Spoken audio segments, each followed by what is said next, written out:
ओम। 30 दिसंबर 1967 की वाणी चल रही थी दूसरे पेज के मध्यार्ध में।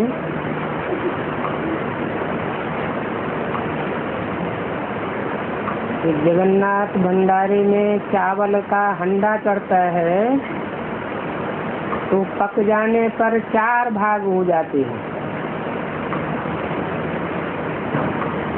तो कौन कौन से 4 भाग हो जाते हैं?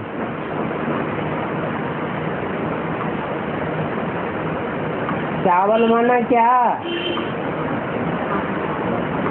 आत्माएं जो पुरुषार्थ करते करते थक जाती हैं, जगन्नाथ की रहबरी में, तो 4 हिस्सों में बट जाती है। एडवांस पार्टी की शुरुआत भी होती है तो भी कितनी मुख्य आत्माएं आदि में होती है?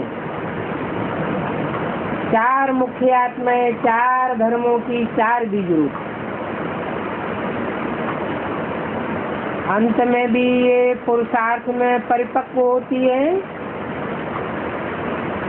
तो 4 भाग हो जाते हैं। वहाँ सिर्फ चावल का ही भोग लगता है।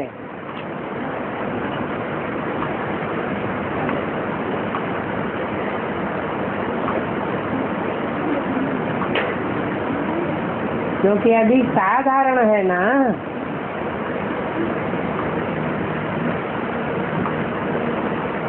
उस तरफ गरीब और इस पश्चिम की साइड की तरफ साहूकार, श्रीनाथ भंडारा।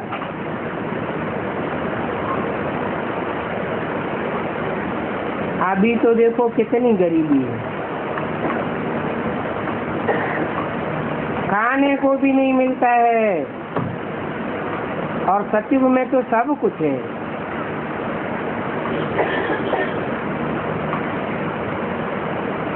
ये अंतर क्यों पड़ता है?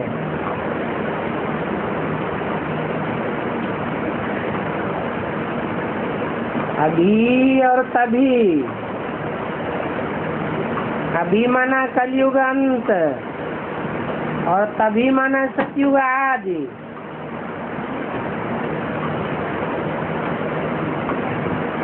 ये गरीबी और साहूकारी का अंतर क्यों पड़ गया? क्योंकि वहाँ आत्माएं प्योर थी, बेअभिमान का छिलका चढ़ा हुआ नहीं था।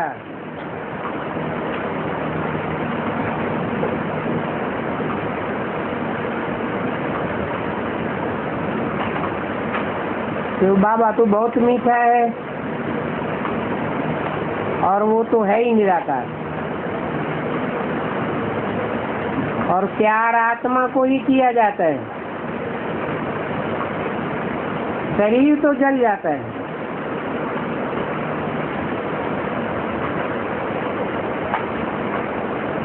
आत्मा को ही बुलाते हैं, ज्योति जगाते हैं। इससे सिद्ध है कि आत्मा का अंधियारा होता है।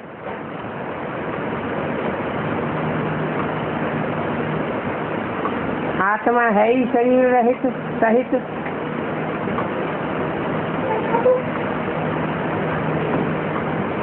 तो फिर अंधियारे आदि की बातें कैसे हो सकती है? वहाँ सतयुग में तो अंधियारा उजियारा की बातें होती ही नहीं।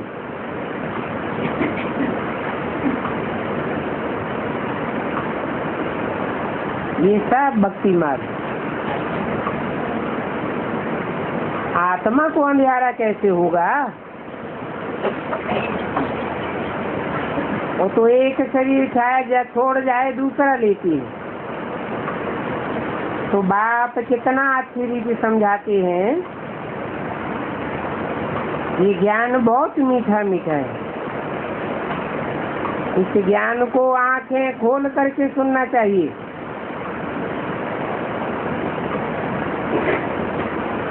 और सुनते समय बाप को तो देखेंगे ना। तुम जानते हो शिव बाबा यहाँ विराजमान है, तो आंखें खोल करके बैठना चाहिए। जो आंखें बंद करके बैठते हैं तो गोया धुंधकारी हैं। अंदर अंदर कोई न कोई प्रकार की देह अभिमान की धूल भरी हुई है। बेहद के बाप को तो देखना चाहिए ना।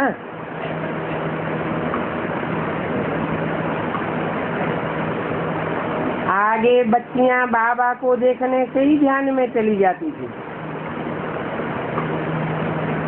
और आपस में बैठे बैठे भी ध्यान में चली जाती थी। आंखें बंद रहती और दौड़ती रहती थी। तो ये कमाल की बात हुई ना। बाप समझाते रहते हैं, एक दो को देखते हो तो ऐसे समझो हम भाई भाई, आत्मा आत्मा से बात करते हैं। भाई को समझाते हैं, तुम बेहद के बाप की राय नहीं मानेंगे, तुम ये अंतिम जन्म पवित्र बनेंगे तो पवित्र दुनिया के मालिक बनेंगे। बाबा बहुतों को समझाते हैं। कोई तो फट से कह देते हैं बाबा हम जरूर पवित्र बनेंगे। पवित्र रहना तो अच्छा है ना। कुमारी पवित्र होती है तो सब उनको माथा टेकते हैं। शादी करती है तो पुजारी बन पड़ती है, सबको माथा टेकना पड़ता है। तो प्योरिटी अच्छी है ना। प्योरिटी है तो पीस प्रॉस्पेरिटी भी है। दुनिया का सारा मदार पवित्रता पर है। दुनिया के सारे काम प्योरिटी से होते हैं। बाप को बुलाते भी है, हे पतित पावन आओ। अब पावन दुनिया में तो रावण होता ही नहीं। वहाँ तो है ही राम राज्य।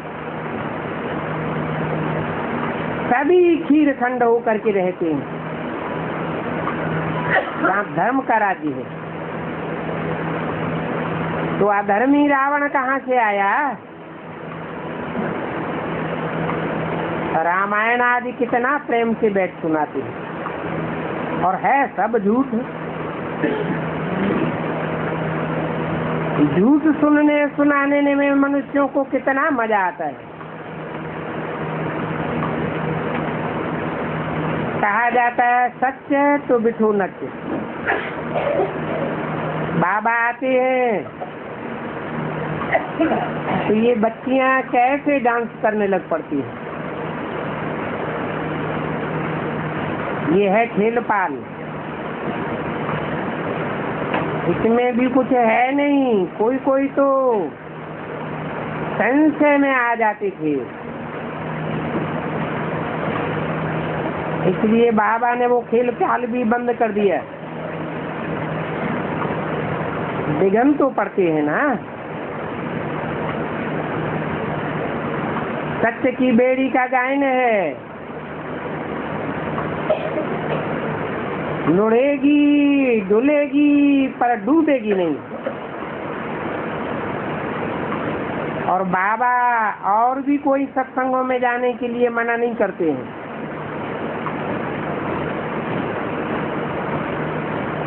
और ये जो सच्चा सत्संग है, इसमें देखो कितना रोकते हैं।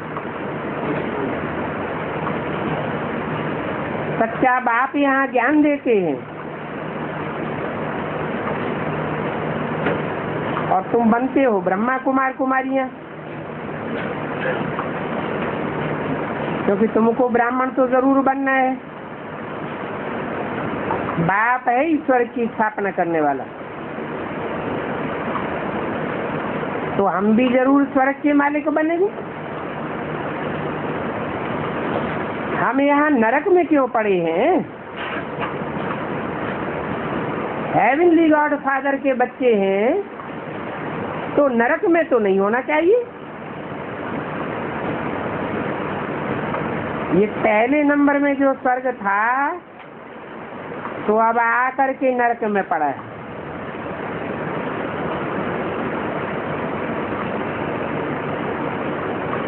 ख्याल में भी नहीं था कि हम यहाँ नरक में क्यों पड़े हुए हैं। अभी तो साफ समझ में आता है। आगे हम भी पत्थर बुद्धि पुजारी थे, अभी हम फिर से पूज्य बनते हैं 21 जन्मों के लिए।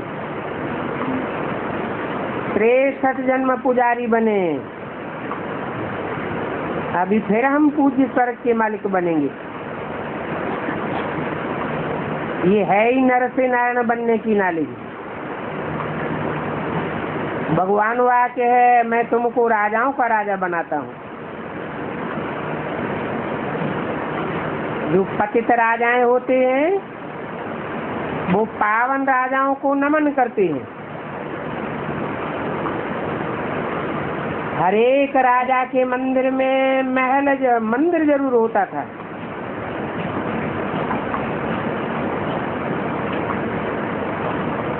वो भी राधे कृष्ण का, व लक्ष्मी नारायण का या राम सीता का जरूर मंदिर होता था।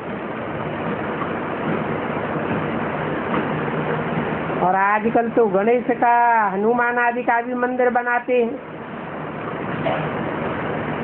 तो देखो भक्ति मार्ग में कितनी अंधश्रद्धा है। अभी तुम समझते हो बरोबर हमने राजाई की, फिर वाम मार्ग में गिर पड़े। अभी बात समझाते हैं, ये तुम्हारा अंतिम जन्म है।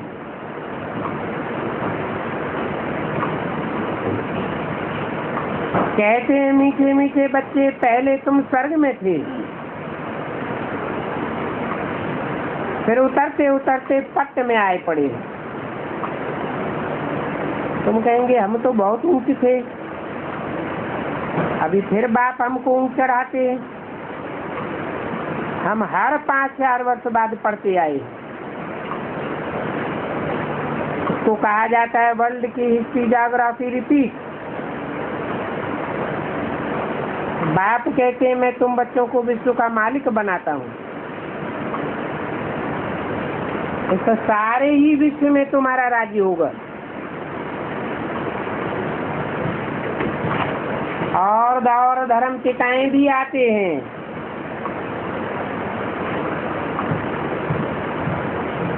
वो कोई विश्व के मालिक नहीं बनते हैं। 30-12-67 की वाणी का 3रा पेज। गीत में भी है, बाबा आप ऐसा राज्य देते हो जो कोई हमसे छीन नहीं सकता। अभी तो देखो दुनिया में कितनी पार्टीशन है। पानी के ऊपर पार्टीशन, जमीन के ऊपर झगड़ा चलता रहता है। अपने अपने प्रांत की संभाल करते रहते हैं। अगर संभाल न करें तो छोकरे लोग पत्थर मारने लग पड़ेंगे। वो समझते हैं कि ये नौजवान पहलवान बन भारत की रक्षा करेंगे।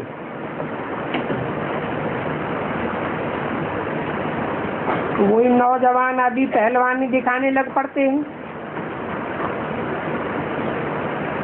अभी देखो अंग्रेजी के ऊपर कितना हंगामा किया। बच्चे पूछते हैं अब हम क्या करें।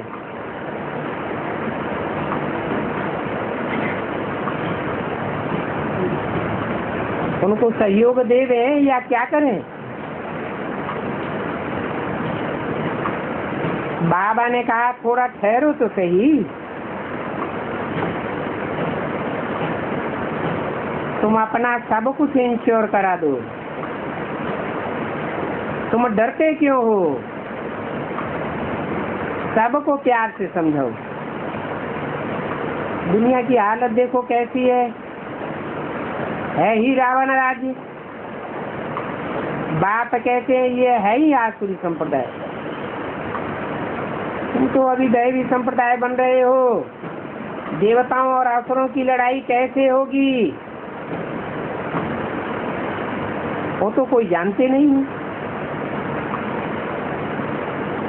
तुम तो डबल अहिंसक हो। पांडव तो आपस में लड़ते नहीं है।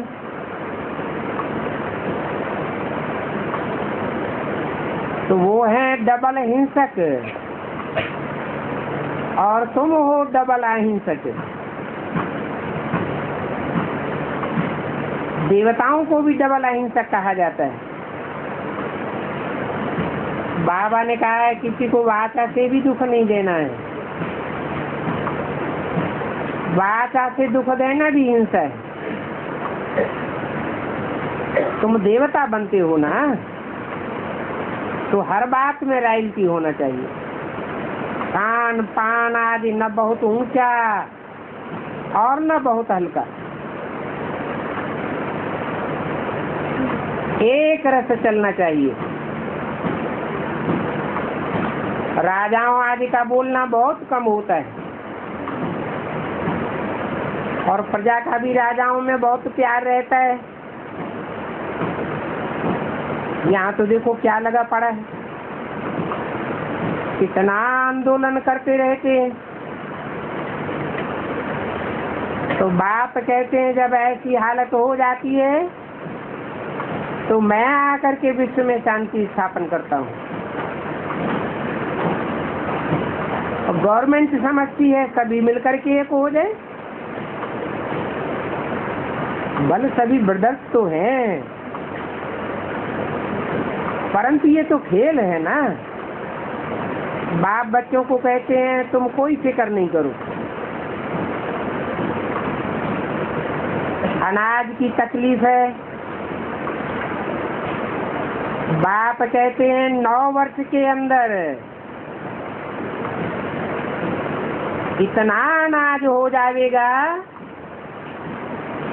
जो बिगर पैसे जितना चाहे उतना मिल सकता है।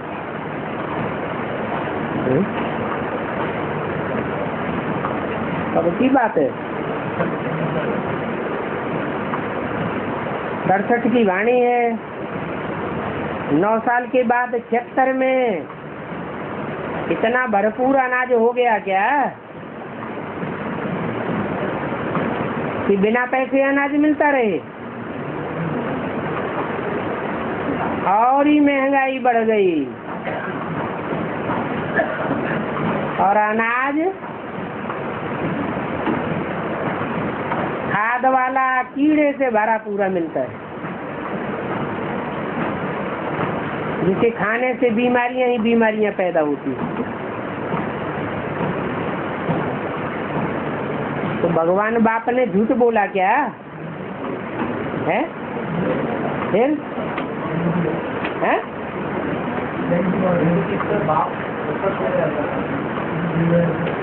बेहद का बाप बेहद के बच्चों से बेहद की बातें करते हैं। पानी और दूध है हमारा पेय और याद अथवा योग है हमारा अन्न अनाज। जैसे ज्ञान सुनने सुनाने से ताकत नहीं आती है, लेकिन योग लगाने से याद करने से ताकत आती है। पानी पीने से ताकत नहीं आवेगी, अन्न खाने से ताकत आवेगी। परंतु कोई कहे हम अन्न ही अन्न खाते रहे, ताकत ही ताकत भरते रहे, पानी बिल्कुल पिए ही नहीं, तो गर्मी पैदा हो जाएगी। पानी भी चाहिए अन्न को पचाने के लिए और अन्न भी चाहिए। ऐसे ही ये याद का भोजन भी चाहिए और ज्ञान का जल भी चाहिए। तो बोला 9 वर्ष के अंदर अनाज इतना हो जाएगा जो बिगर पैसे जितना चाहे उतना मिल सकता है। लेकिन किनको मिल सकता है?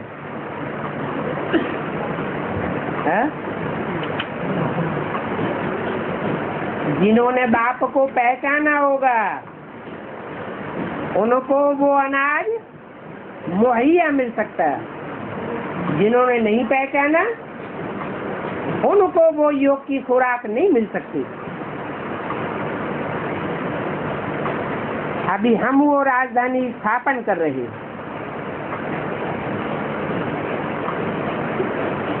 जहाँ भरपूर योग की खुराक मिलेगी। उसका मतलब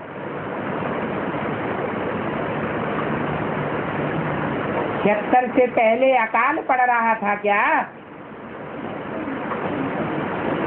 है? किसको याद करते थे? है? बाप को जानते ही नहीं थे तो याद कैसे करेंगे? कहते बाप नाम रूप से न्यारा है, उसका कोई देश नहीं, काल नहीं। अभी बाप समझाते हैं दुनिया की ऐसी कोई चीज नहीं होती जो नाम रूप से न्यारी हो, देश और काल से न्यारी हो।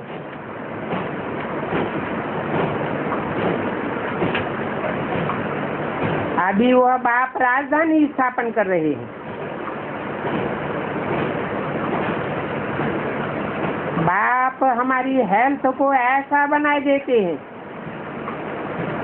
जो 21 जन्म तक कब कोई रोगी होता नहीं,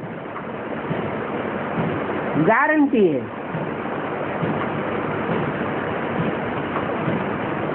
कैरेक्टर भी हमारे उन देवताओं जैसे बनाते हैं।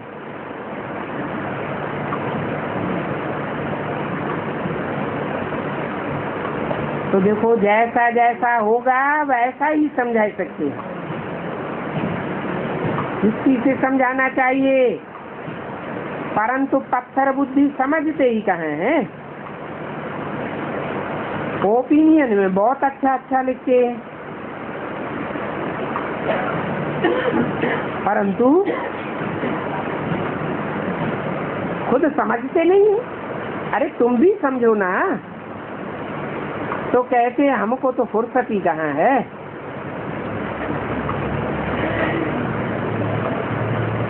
तुम बच्चे बताते हो कि आप बड़े लोग हो, कुछ आवाज करोगे तो गरीबों का भी भला होगा।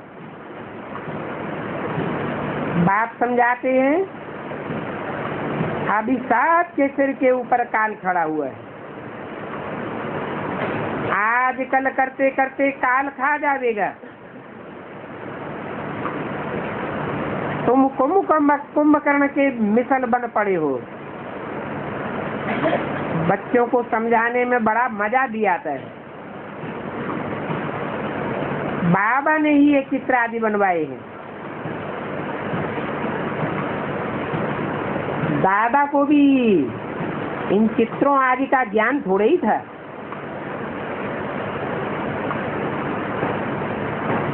तुमको वर्षा भी लौकिक और पारलौकिक बाप से मिलता है, अलौकिक बाप का वर्षा नहीं मिलता है। ये तो दलाल है। इनका कोई वर्षा नहीं होता है। इनका ब्रह्मा का, जो सूक्ष्म वतनवासी बन जाते हैं। और इन प्रजापिता ब्रह्मा को भी याद नहीं करना है। क्यों? ये पतित है या पावन है? प्रजापिता भी पतित है, सारी प्रजा ही पतित है। पतित दुनिया में एक भी पावन नहीं हो सकता। इसलिए बाबा फोटो भी नहीं निकालने देते हैं।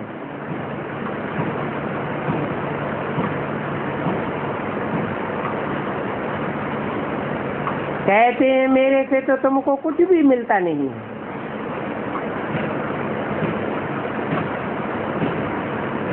इसलिए बताया कि क्राइस्ट या ब्रह्मा की पूजा से कुछ भी मिलेगा नहीं।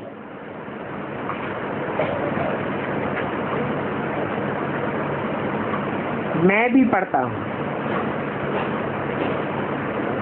वर्षा होता ही है एक हद का और दूसरा बेहद का। प्रजापिता ब्रह्मा क्या वर्षा देंगे? इसलिए इनका फोटो भी फालतू है।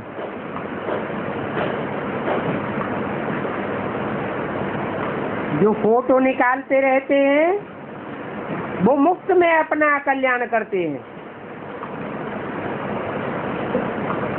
सबसे जास्त की फोटो बेसिक में निकालते हैं या एडवांस में निकालते हैं? तो मुफ्त में अपना कल्याण करते रहते हैं। बाप तो कहते हैं माम एकम याद करो।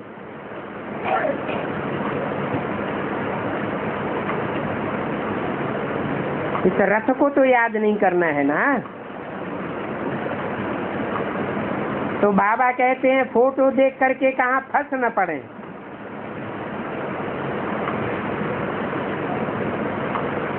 मम्मा का भी चित्र रखने की दरकार नहीं है।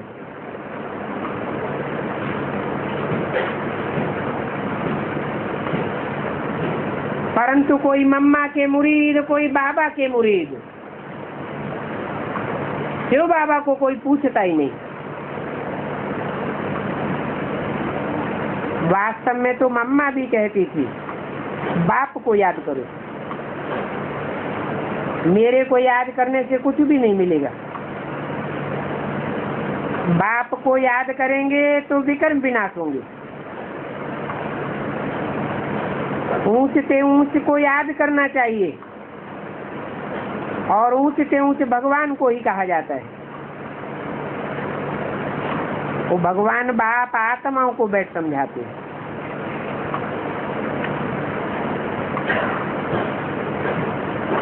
आत्मा ही सब कुछ करती है। आत्मा एक खल छोड़ दूसरा लेती है। सर्प का मिसाल दिया जाता है। ब्राह्मणिया भी तुम हो जो भू भू करती रहती हो। ब्राह्मणी मिसल भू भू करके तुम विश्व का मालिक बनाई देते हो। बाप जो विश्व का मालिक बनाते हैं, ऐसे बाप को क्यों नहीं याद करेंगे? अभी वह बाप आया हुआ है तो क्यों नहीं वर्षा लेना चाहिए? ऐसे क्यों कहते हो कि हमको फुर्सत नहीं मिलती? जो अच्छे अच्छे बाप के बच्चे हैं वो तो सेकंड में समझ जाते हैं। बाबा ने समझाया है कि भक्ति मार्ग में लक्ष्मी की पूजा करते हैं। आप दोनों पुजारियों से पूछो कि लक्ष्मी से क्या मिलता है और अम्बा से क्या मिलता है।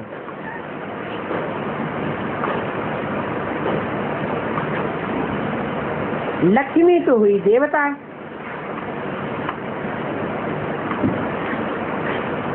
उनसे पैसे आदि की भीख मांगते हैं।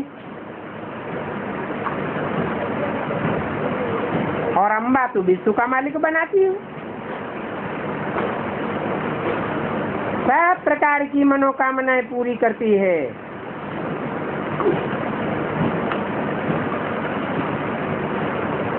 अच्छा,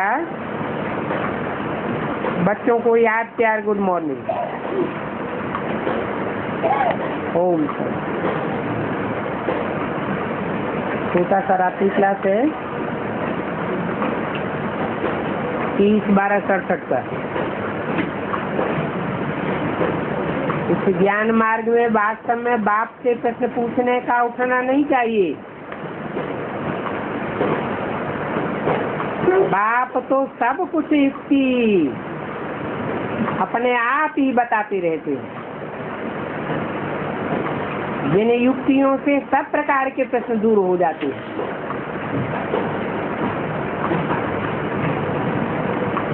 बच्चों में संशय बुद्धि तो ठहर न सके।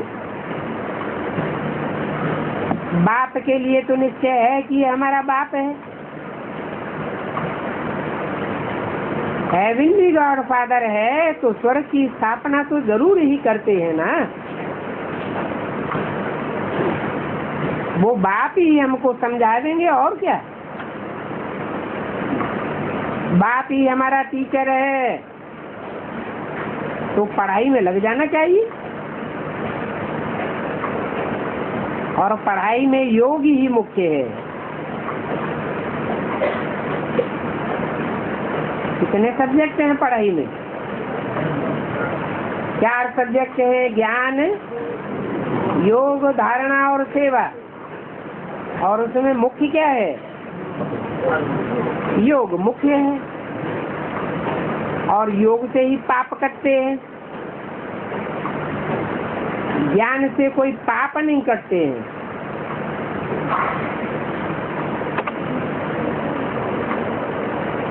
सेवा के सब्जेक्ट से कोई पाप नहीं करते हैं।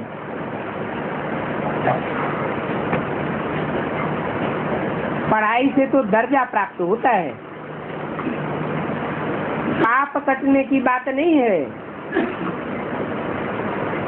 बच्चों को समझ में आना चाहिए कि ये ज्ञान कितना सहज है और याद भी कितनी सहज है। परंतु याद कठिन क्यों हो जाती है? तो बच्चे श्रीमत पर नहीं चलते हैं तो बाप माया बेटी को डायरेक्शन देते हैं। जो बच्चे श्रीमत पर नहीं चलते हैं तो उनको खूब बिगन डालो, खूब फटकाओ तो याद टूट पड़ती है। नहीं तो याद करना बहुत सहज है। बाप पढ़ाते भी हैं और ऐसे नहीं कि पढ़ाई पढ़ा कर ही चले जाते हैं। पढ़ाते भी हैं और राजधानी भी स्थापन करते हैं, वो भी स्वर्ग की राजधानी।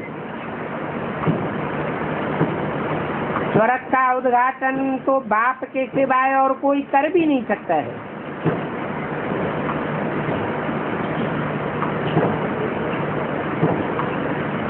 जब भी कुछ बनाते हैं, मकान या दुकान आदि, कारखाना आदि, तो मुहूर्त भी करते हैं ना।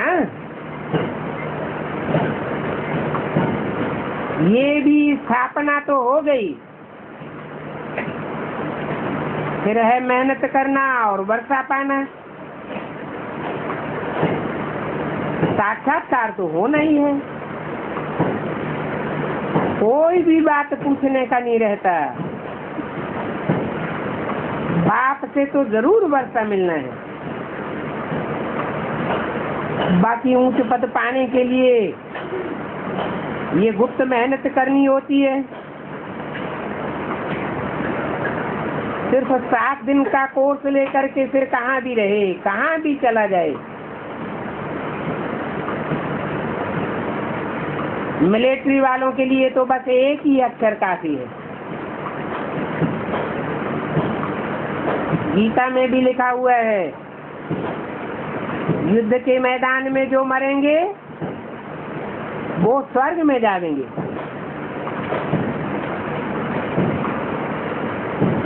तो लड़ाई में भर्ती होते हैं तो लड़ाई लड़ने वाले फिर वही संस्कार ले जाते हैं।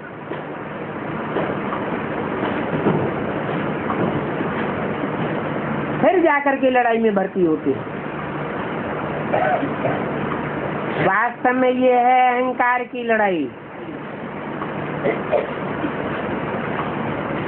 तुम ही जाकर के इन मिलिट्री वालों को समझाते हो। शिव बाबा को याद करके शरीर छोड़ेंगे तो तुम स्वर्ग में जा सकेंगे।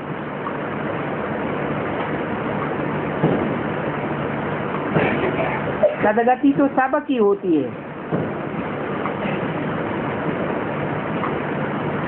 ऐसी तो एक भी मनुष्य आत्मा नहीं जिसकी सदगति न होती हो। फिर वो एक जन्म की होती हो या अनेक जन्मों की।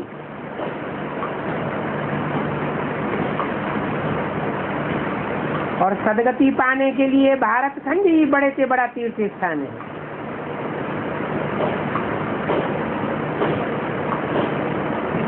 सबकी सदगति होनी है,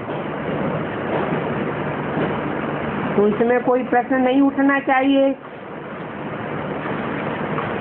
आप यही विचार सागर मंथन करके अपने प्रश्नों को हल कर लेना चाहिए।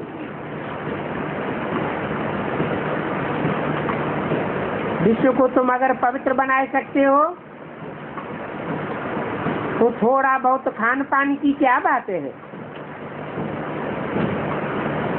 परंतु फिर भी दैवी गुण तो धारण करने ही होते हैं। हम देवता बनते हैं तो ये अशुद्ध खान पान कैसे खा लेंगे। फिर हम आते ही अपना प्रबंध कर लेते हैं। विलायत में जाने वालों को भी समझाया जाता है।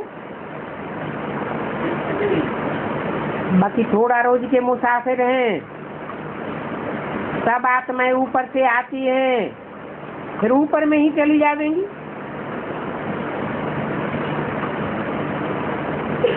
ये थोड़े समय का पुरुषोत्तम संगम युग है और इस युग का किसी को भी पता नहीं है। तुम बच्चों के लिए ही गायन है। अतीन्द्रिय सुख पूछना हो तो गोप गोपियों से पूछो। यहाँ तो जिनको बहुत पैसे होते हैं वो बहुत खुशी में रहते हैं।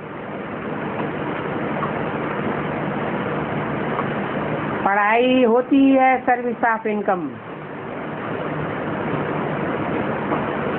इस पढ़ाई में तो बहुत बहुत इनकम है,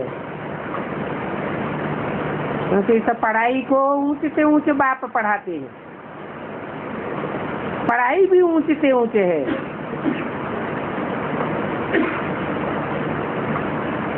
तो पढ़ाई पर अटेंशन बहुत होना चाहिए।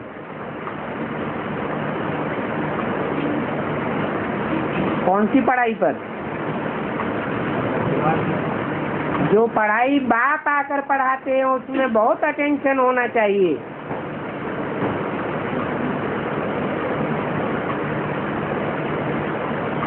ये पढ़ाई पढ़ने वाले गरीब झट सरेंडर हो पड़ते हैं, धनवान सरेंडर नहीं हो सकते।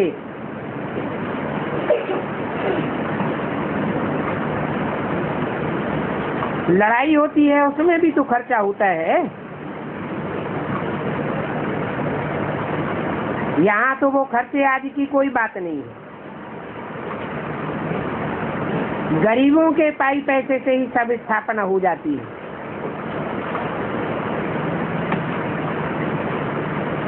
तो कोई से भी हम पैसे लेकर के क्या करेंगे?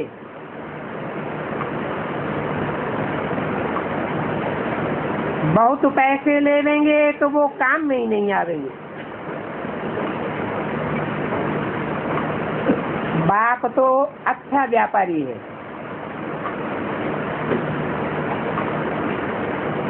उतना ही लेंगे जितना काम में आवेगा। आगे चल करके तुम बच्चों का प्रभाव निकलेगा। फिर आते ही तुमको निमंत्रण देते रहेंगे। सब जान जाएंगे कि तुम ईश्वरीय सेवा करते हो।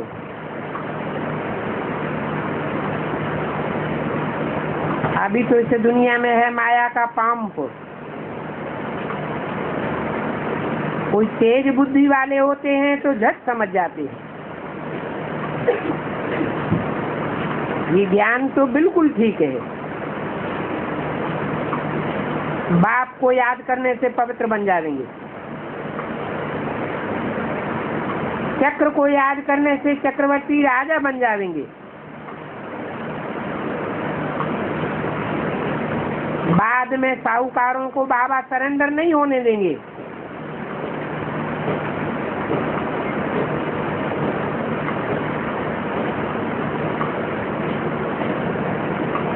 बाप तो वैसे भी है गरीब निवाज, गायन भी है, अबलाएं अहिल्याएं, साधुओं सन्यासियों को तो गरीब नहीं कहेंगे ना। बाप तो कहते हैं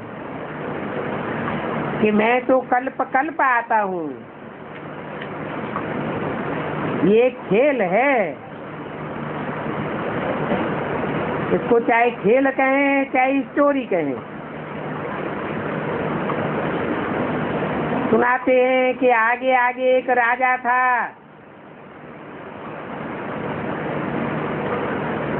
नाम देते हैं फलाना था। बाप कहेंगे पहले पहले तो उन देवताओं का राज्य था, फिर ऐसे ऐसे हुआ। जो जो पास होते जाते उनको तो कभी चिंतन भी नहीं करना चाहिए। जो कुछ भी हुआ तो ड्रामा अनुसार हुआ, तो पास्ट का बिल्कुल ख्याल क्यों करना चाहिए। सब प्रकार की फिक्र से फारिग। यहाँ तो जरा सी भी फिक्र की बात नहीं। जो भी फिक्रात होता है वो माया के राज्य में होता है। सतयुग में तो सब कोई फिक्र से फारिग हो जाते हैं। इस समय तुम बच्चों को तो पढ़ाई का ही फिक्र रहना चाहिए, क्योंकि तुम पढ़ाई से ही ऊंच पद पाते हो। जितना जितना ऊंच पढ़ाई पढ़ी होगी, दूसरों को भी ऊंच पढ़ाई पढ़ा देंगे और ऊंच पद दिला देंगे।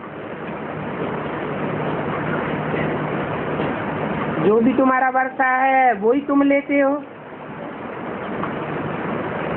और ये बातें तो तुम अभी जानते हो।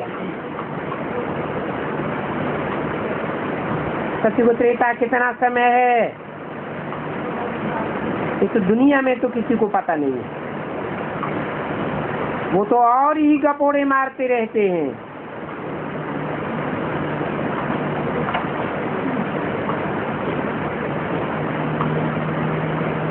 कि देवताओं का एक दिन 1 वर्ष के बराबर होता है, तो 360 से गुणा कर दिया है। कितने गपोड़े हैं। तुम बच्चों को तो नंबरवार खुशी रहती है, क्योंकि सच्चाई तुमको मिलती है। ये भी समझाना चाहिए कि शिव बाबा ही पतितों को पावन बनाने वाला है, और इस सारी मनुष्य सृष्टि का बीज है।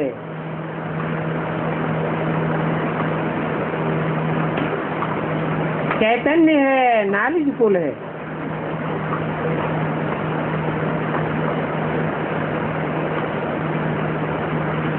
कौन है मनुष्य सृष्टि का बीज है? मनुष्य सृष्टि का बीज है शिव बाबा, शिव बाप नहीं। शिव बाबा है मनुष्य सृष्टि का बीज। तो बीज से वृक्ष कभी अलग हो सकता है क्या? बीज में वृक्ष समाया हुआ है या वृक्ष में बीज समाया हुआ है? पत्तों में बीज नहीं समाया हुआ है। टहनियों में या फूलों में बीज नहीं समाया हुआ है, लेकिन बीज में पत्ते भी समाये हुए हैं, फूल भी समाये हुए हैं, टहनियाँ भी समाई हुई है, सारा झाड़ समाया हुआ है। इसलिए तो मनुष्यों ने भी गीता में लिखा है, ना हम तेषु ते मये, मैं उनमें नहीं हूँ लेकिन वो सब मेरे में है।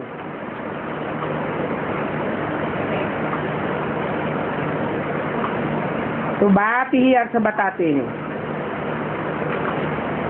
कि मेरे में रचना के आज मध्यंत का नॉलेज है और कोई इस नॉलेज को नहीं जानता। अच्छा, बच्चों को गुड नाइट।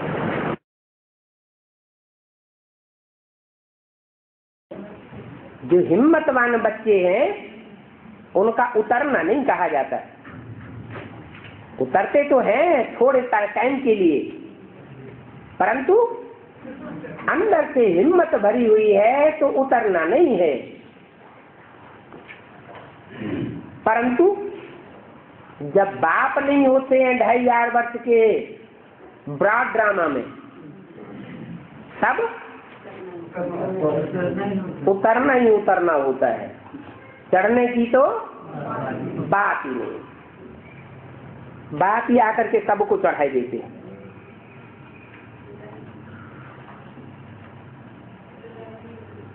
सबका सदगति दाता तो एक ही है। सबका सदगति दाता एक है।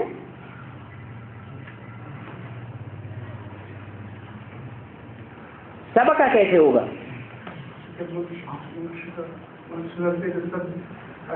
जो एक है वो व्यक्त है या अव्यक्त है? व्यक्त में अव्यक्त है, साकार में निराकार है। उसकी याद से, उसे एक की याद से सारे ही चढ़ जाते हैं। तो जो एक निमित्त है वो सदा निश्चय बुद्धि वाला होना चाहिए, या कभी अनिश्चय बुद्धि भी बनता होगा। अनिश्चय बुद्धि बने तो हिम्मतहीन भी हो जाए। फिर हिम्मते बच्चे मददे बाप नहीं कहा जा सकता। तो एक है सदगति दाता और बाकी सब है दुर्गति दाता। और तो कोई भी सदगति करने वाला नहीं है। समझो कि क्राइस्ट किसी को बैठ सुना देंगे क्या? जब भगवान बाप आते हैं तो क्राइस्ट भी तो इन बातों को सुनते होंगे ना अपने नंबर पर, और वो सुनकर के किसी को सुनाते हैं या सुना देंगे। परंतु इन बातों को समझने के लिए तो बहुत बुद्धि चाहिए ना, है? कि थोड़ी बुद्धि से भी काम चलेगा? बहुत बुद्धि चाहिए। और बहुत बुद्धि कैसे आती है?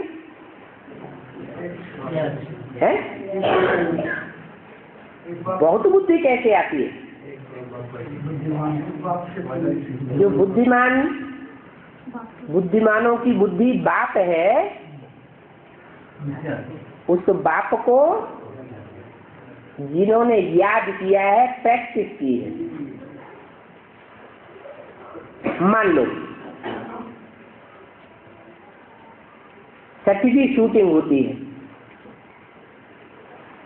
सत्य की आबादी कितनी होती है? सत्य का अंत तक 2 करोड़। तो 2 करोड़ जो आबादी होती है, जो परमधाम से इस सृष्टि पर आकर के साकार तन धारण करते हैं। तो शूटिंग पीरियड में क्या होता होगा? है शूटिंग पीरियड में भी वो 2 करोड़ आत्माएं, उनकी बुद्धि में ये बात बैठती होगी। पहले वो अपन को जड़ शरीर समझते थे, और जब परमात्मा बाप का ज्ञान मिलता है तो अपन को क्या समझते हैं? पहली पढ़ाई उनको क्या पढ़ाई जाती है? तुम ज्योति बिंदु आत्मा हो। तो जैसे जड़ शरीर में 5 तत्वों के चोले में, जैसे जड़ पृथ्वी पर चैतन्य आत्मा आती है, ऐसे ही उस 5 तत्वों के चोले में चैतन्य आत्मा विराजमान हो गई। स्मृति आ गई, माना विराजमान हो गई। तो सती की शूटिंग में क्राइस्ट आवेगा क्या? वो तो नहीं आवेगा। जब आवेगा ही नहीं, अपने टाइम पर ही आवेगा। कौन सी युग की शूटिंग में आवेगा?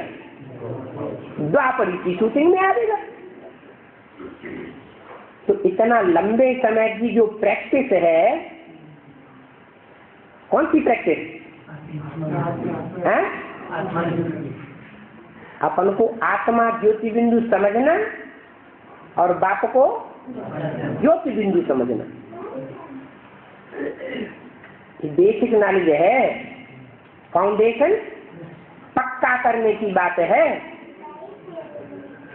तो क्राइस्ट, इब्राहिम, बुद्ध, गुरु नानक, इनका फाउंडेशन पक्का होता है, आत्मिक स्थिति का नहीं होता। और तुम्हारा फाउंडेशन पक्का हो जाता है। कौन सा फाउंडेशन है?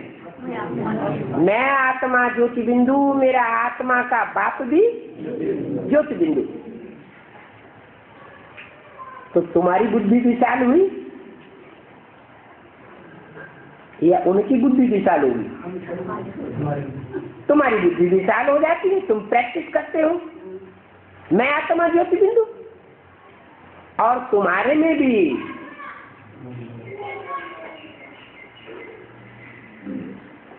जिन जिन आत्माओं की आत्मा की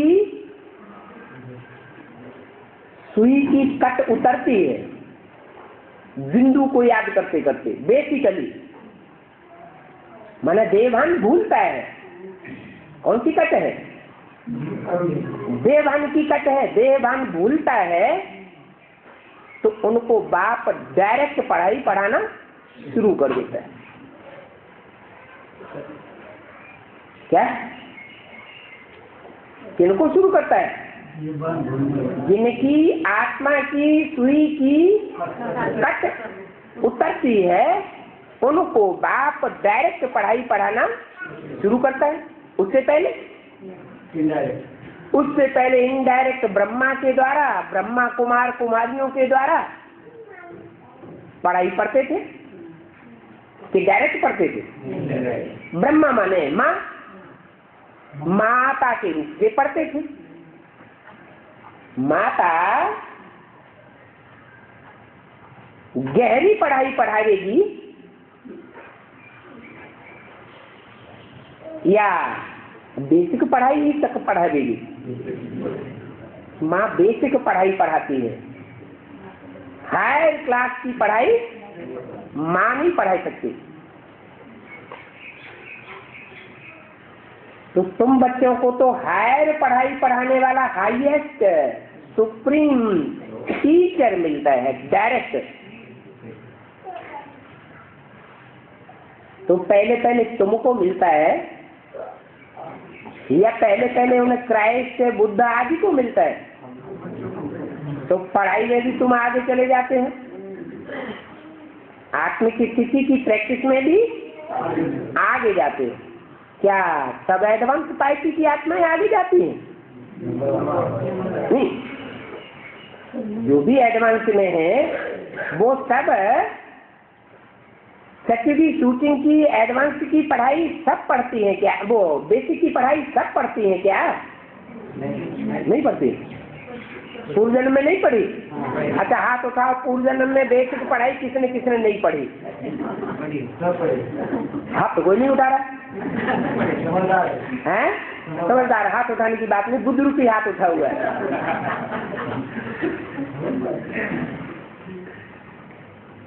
कोई ने न पढ़ी हो तो हाथ उठाओ।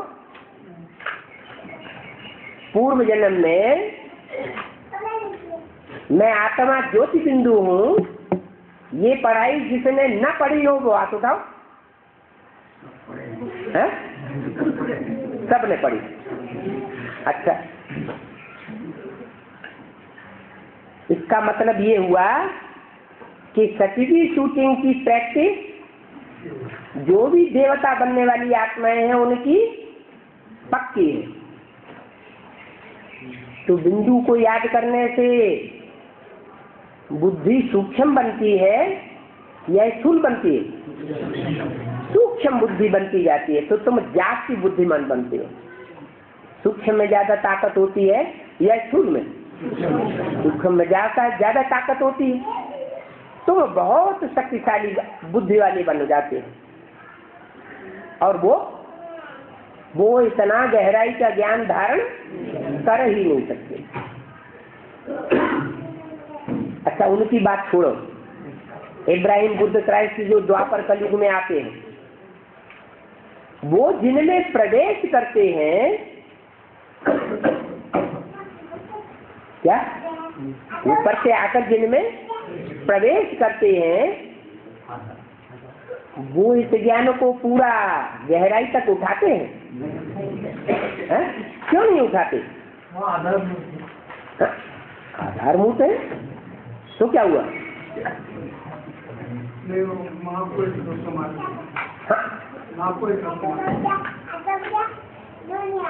वो जो ऊपर से आते हैं, जिनमें प्रवेश करते हैं, उनमें अनेक जन्मों के संग का रंग अपना लगाए देते हैं। क्या? देह अभिमान का संग का रंग उनका अनेक जन्मों का द्वापर युग से पक्का होता रहता है। तो यहाँ शूटिंग पीरियड में भी क्या होगा? बल सुप्रीम सोल बाप आते हैं, माँ के रूप में पढ़ाई पढ़ाते हैं, वो ज्योति बिंदु को याद भी करते हैं, फिर भी उनकी आदत है कि जो देहधारी हैं, जिनकी बुद्धि देह में धरी रहती है, उनमें ही अटैचमेंट हो जाता है। वो सुप्रीम सोल बाप की महिमा को समझते ही नहीं। किसमें बुद्धि लटक जाती है? कौन से देहधारी में? ब्रह्मा में बुद्धि लटक जाती है। सुप्रीम सोल बाप ज्योति बिंदु को याद नहीं करेंगे। ज्यादा पसंद उनको क्या होगा? ब्रह्मा को याद करेंगे, फिर ब्रह्मा के फोटो भी रखेंगे, फोटो दूसरों को बांटेंगे, फोटो निकालेंगे। इसी बात में उनका इंटरेस्ट ज्यादा रहता है।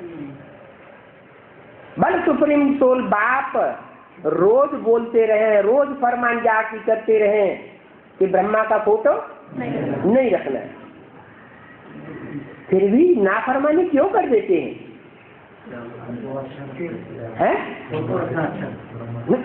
पूर्व जन्म के संस्कार पड़े हुए हैं। उन देहधारी जो धर्म गुरु या धर्म पिताएं हैं, जिनकी बुद्धि सदैव देह में धरी रहती, वो संपूर्ण निराकारी कभी बनते ही नहीं।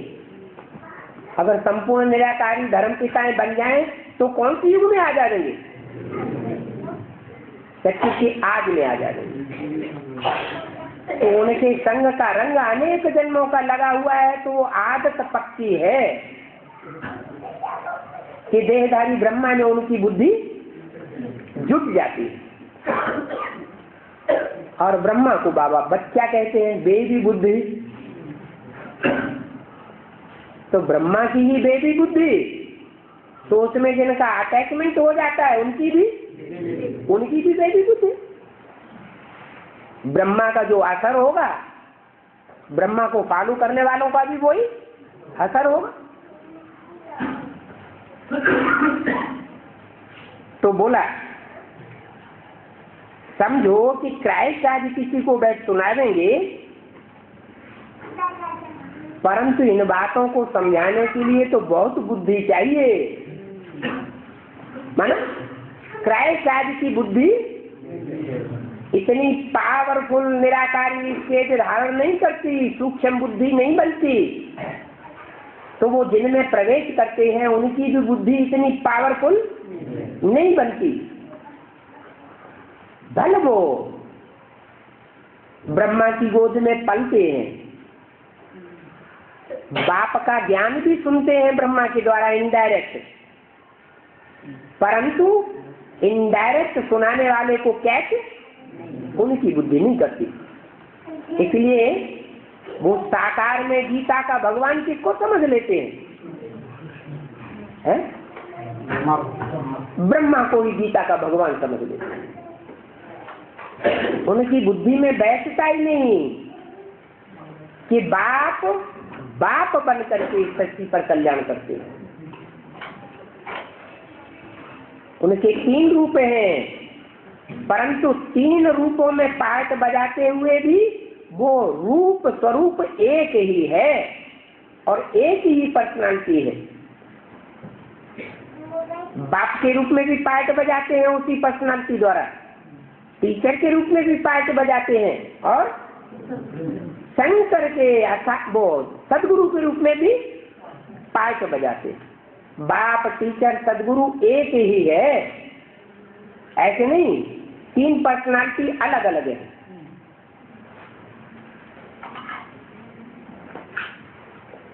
तुम बाप से भी फायदा लेते हो, टीचर से भी फायदा लेते हो, वर्षा लेते हो, और सदगुरु से सदगति का भी वर्षा लेते हो। एक से ही तुम्हें ट्रबल प्राप्ति हो जाती है। और जो ब्रह्मा को फॉलो करते हैं, ब्रह्मा को ही भगवान समझ लेते हैं, उनको न बाप का डायरेक्ट वर्षा मिलता है, डायरेक्ट वर्षा नहीं मिलता उसी जन्म में। शरीर छोड़ने के बाद फिर भले